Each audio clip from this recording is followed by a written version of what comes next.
कि मानुष तेरा गुण बड़ा, मांस न आवे काज, हार न होते आवरण, त्वचा न बाजन बाज।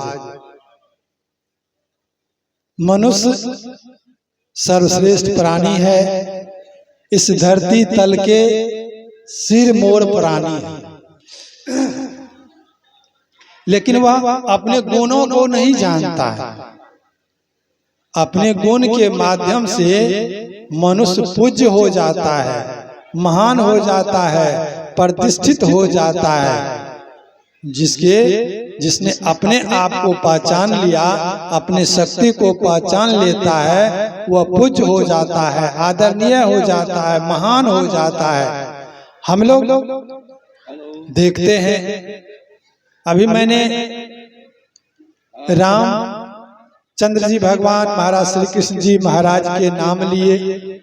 ये सब कैसे आदरणीय हो गए, कैसे पूजनीय हो गए। उसने अपने जीवन में ऐसे महान काम किए। उन्होंने असुरों से लड़ाई किया, असुरों से लड़ाई किया, अपने त्याग बल पर अपना पहचान बनाए। इसलिए उनकी चरित्र का गुणगान हम लोग आज समाज में देते हैं। क्यों? उस गुणों की महानता से आज घर घर रामचरित्र मानस का गुणगान हो रहा है। आदरणीय ग्रंथ है, जिसमें मातृभक्ति, पितृभक्ति, गुरु भक्ति, भ्रातृ भक्ति, अनेक तरह के उसमें भक्ति का परिवेश है। और उस भक्ति का हम लोग मंजन करके अपने जीवन में उतारेंगे तो हमारा भी गुण निखर जाएगा, ये मनुष्य जीवन निखर जाएगा। जिस तरह से हम लोग साबुन से कपड़े का मैल को धो देते हैं, साबुन और सरफ के माध्यम से हम कपड़े के मैल को धोते हैं, उसी तरह ज्ञान के माध्यम से हम अपने विकारों को धो सकते हैं। हम जान ही नहीं रहे हैं कि हमारे मन में जो विकार है वह विकार क्या है। आप नहीं जान रहे हैं, नहीं समझ पा रहे हैं कि विकार क्या है, द्वेष क्या है, जलन क्या है। और उसी जलन और राग द्वेष में अपने आप को भट्टी में झोंकते चले जा रहे हैं। ये इससे आप को निकलने के लिए आप सबने यह ज्ञान संगीतमय कार्यक्रम करवा रहे हैं। सबके पास है, लेकिन धन का भोग कोई कोई कर पाते हैं। जैसे इस धन के माध्यम से अगर धन नहीं देता, धन नहीं खर्च करते, तो आज राजस्थान से पूज्य गुरुदेव जी को आप लोग नहीं बुला पाते। धन के माध्यम से आपने धर्म कर रहे हैं, और धन से लोग अधर्म भी करते हैं। लेकिन जो अधर्म करते हैं धन से, उनका गुणगान नहीं होता है, उनका कोई नाम नहीं लेता है, उन्हें लोग श्राप देते हैं, उनकी निंदा करते हैं। लेकिन जो धन से धर्म करते हैं उनकी लोग प्रशंसा करते हैं, उनकी प्रशंसा भी करते हैं, उनकी समाज में प्रतिष्ठा भी बढ़ते हैं। धन तो सबके पास है, लेकिन धन का उपयोग कोई कोई कर पाते हैं।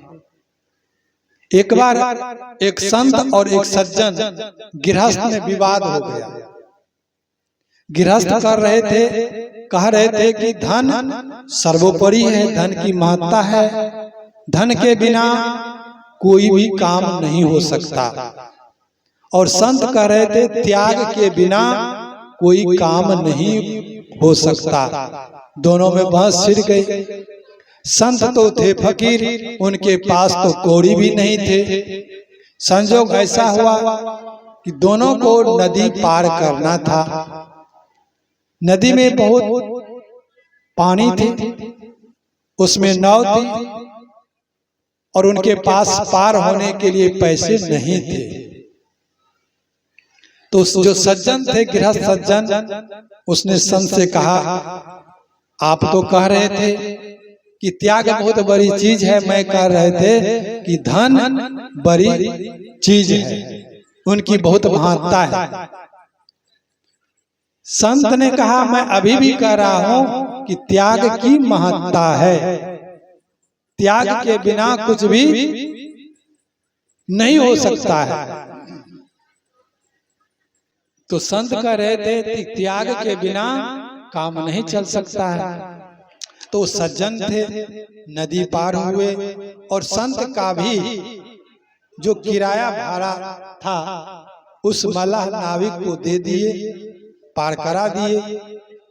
पार हो जाने के बाद फिर गृहस्थ जो सज्जन थे वो यही कह रहे थे कि धन की महत्ता है। संत ने फिर वही बात रखी कि नहीं, त्याग की महत्ता है। संत ने कहा, अगर आप धन का त्याग नहीं करते, धन आप उस मल्लाह को नहीं देते, तो आप नदी पार नहीं कर सकते थे। अगर आप धन उस नाव मल्लाह को नहीं देते, नाविक को, तो आप नदी पार नहीं कर सकते थे। तो त्याग करना पड़ा, त्याग करने से वह नदी पार हो गए। इसी तरह से आप लोग भी आज यह ज्ञान यज्ञ करवा रहे हैं, तो आप सब दान किए हैं, धन का त्याग किए हैं, जिसके माध्यम से यह अमृतमयी मानसरोवर गंगा में स्नान कर रहे हैं, गोता लगा रहे हैं। इसलिए मनुष्य की पहचान गुणों से है। मनुष्य का अन्य प्राणी संसार में जितने भी सृष्टि में है, अन्य प्राणी का सब कुछ हार मांस चाम गोबर सब काम में आ रहा है, लेकिन मनुष्य का कोई भी वस्तु, उनके शरीर का अंग काम नहीं आ रहा है। जब भी मनुष्य का प्राण छूटता है, घृणित हो जाते हैं, वे लोग उसे तुरंत उसे हटाना चाहते हैं, क्योंकि उसमें गंध आने लगती है। अगर वही मनुष्य में अगर गुण है तो जाने के बाद भी वह पूज्य हो जाता है, समाज में आदर्श हो जाता है, प्रतिष्ठित हो जाता है। मनुष्य जीवन जो है यह अपने जीवन जीने से ही महान नहीं होता है। अपने आप पेट हर प्राणी भर लेते हैं, अपना पेट हर प्राणी भर लेते हैं, लेकिन मनुष्य भी वही काम करे, वहीं तक सीमित रहे, तो फिर अंतर क्या रहा? कोई अंतर नहीं रहा। अंतर इसमें यही है कि मनुष्य अपना भी पेट भरते हैं और सुंदर समाज का भी निर्माण करते हैं, सामाजिक काम भी करते हैं। जैसे आप लोग खेती करते हैं, व्यवसाय करते हैं, तो क्या आप ही खाते हैं ऐसी बात नहीं है।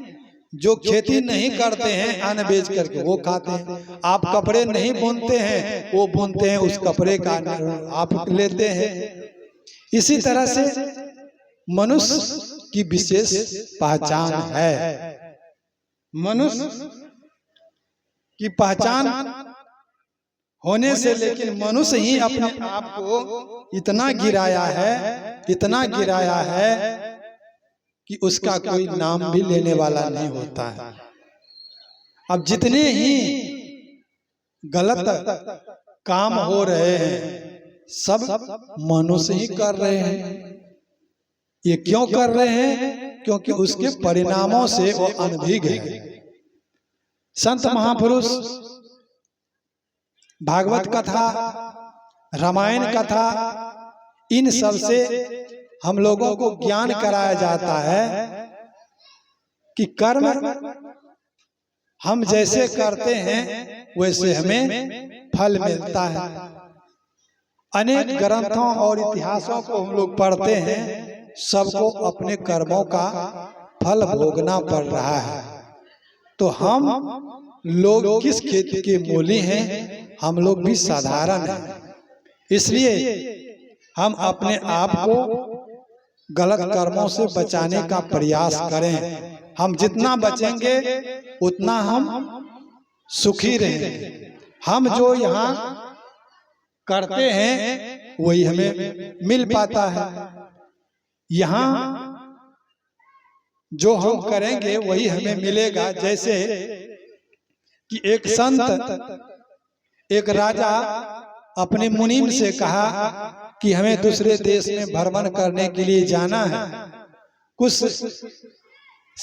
चांदी, पहले के जमाने में चांदी के सिक्के चलते थे, अभी का जो रुपया सिक्का है नहीं चल रहे थे। तो उस समय राजा ने अपने मंत्री से कहा कि कुछ सिक्के चांदी के ले लो, सोने के सिक्के ले लो, हमें दूसरे राज्य भ्रमण करने के लिए जाना है। मुनीम ने क्या कहा, ये सोने चांदी के सिक्के भार हो जाएंगे, हम क्यों नहीं कागज के नोट ले लें, जिससे रास्ता आसान होगा, सफर आसान होगा। तो राजा मुनीम की बातों में आ गए और उसने कागज के नोट लेकर के दूसरे देश में चले गए। दूसरे देश में जब पहुंचा, वहां उसे भूख लगी, प्यास लगी, तो उनसे अपने मंत्री से कहा कि जाकर के खाने के लिए कोई सामान लेकर के आओ। गया, मुनीम गया सामान लाने के लिए, सामान खरीद भी लिया, लेकिन वहां वही कागज के नोट दे रहे थे। तो कागज के नोट, वहां का जो दुकानदार था कहा यहाँ कागज के नोट नहीं चलते हैं, यहाँ सोने चांदी के सिक्के चलते हैं। तो वहां से आपस आया, गया, उसने एक धर्मशाला में, वहां उसे रूम किराए पर लेना था, वहां भी उसने किराया रूम देखा। वहां भी उस मालिक को वही भाड़ा में, किराया में वही दे रहे थे कागज के नोट। उसने भी कहा यहाँ ये नहीं चलते हैं। आपस आ गया राजा के पास, राजा से कहा कि यहाँ ये कागज के नोट नहीं चलते हैं, अब क्या करेंगे। अब राजा हो करके, पैसे तो उनके पास बहुत थे, लेकिन वह पैसे उनके काम नहीं आए। और वहां का नियम ये भी था कि जो उस राज्य में चले जाते थे, वहां 3 वर्ष से पहले आने का कोई प्रावधान ही नहीं था। वहां का नियम था, आचार संहिता था कि यहाँ 3 वर्ष के बाद ही यहाँ से कोई आपस जा सकता है। उसके नियम और उसके आचार संहिता में वह बंद गए। अब राजा होकर के मजदूरी करने लगे, चाम काटने लगे, जूते बुनने लगे और मिट्टी धरती पर सोने लगे और रोने लगे, आंसू बहाने लगे। इसे दृष्टांत से मैं आप लोगों को समझाने का प्रयास करता हूँ। यहाँ पर जो हम जिसके लिए अपने जीवन को खपाते हैं, जिस रुपये पैसे के लिए हम अपने जीवन को, समय को, अपने कर्म को बर्बाद करते हैं, वह हमें काम देने वाला नहीं है। वहां तो काम आएंगे धर्म, अच्छे विचार, अच्छे कर्म काम आएंगे। जैसे कि राजा वह कागज के नोट काम नहीं आए, उसी तरह से वहां ये चतुराई चालाकी चलने वाला नहीं है। लेकिन हम जीवन भर क्या करते हैं, चालाकी करते हैं, चतुराई करते हैं, धोखाधड़ी करते हैं। ये सब चलने वाला नहीं है। इस ऐसे जो हम करते हैं तो अपने आप को फंसाते जाते हैं, अपने आप को बंधन में बांधते जाते हैं। हमें यह जीवन मिला है बंधन से मुक्त होने के लिए, आजाद होने के लिए, लेकिन हम और बंधन में फंसते जा रहे हैं। ये चालाकी चतुराई हम लोग छोड़ देंगे, हम लोग भोले भाले मानुस हो जाए। न किसी के साथ गलत व्यवहार करें, न किसी को धोखा दें। जहां तक हो हम उसे अच्छा सुझाव, अच्छे मार्ग पर लाने का प्रयास करें, तभी हमारा जीवन सफल होगा। नहीं तो क्या होगा? तो 3 वर्ष का तात्पर्य है यह मानव जीवन। हम लोग शास्त्रों में पढ़ते आए हैं, संत महापुरुष भी करते हैं कि 84 लाख योनि है, और उस योनि में भटकते भटकते भटकते तब कहीं जाकर के मनुष्य तन मिला। गोस्वामी तुलसीदास जी महाराज ने रामायण में कहा है, हम लोग पढ़ते हैं कि बड़े भाग मानुष तन पावा, सुर दुर्लभ सब ग्रंथ ही गावा। बड़े भाग से मनुष्य जीवन मिला, जिसके लिए देवता भी तरसते हैं। और ऐसे जीवन पाकर हम क्या करते हैं? हम फिर अपने नरक के द्वार को खोलते हैं। स्वर्ग नरक बाहर कहीं नहीं है। आप जो कहिएगा स्वर्ग नरक, कल साहब जी कह रहे थे कि भगवान किसको किसको चाहिए। आपके शरीर छूटने के बाद भगवान मिलेगा, क्या करोगे? आपका स्वर्ग नरक यही है। आप अच्छे विचारों में जीते हैं, अच्छे माहौल में जीते हैं, आप प्रसन्न हैं, खुशहाल जिंदगी है, तो आप स्वर्ग में हैं। अगर आप चिंताग्रस्त है, तनाव में है, चिड़चिड़ापन है, कला में है, तो आप नरक में हैं।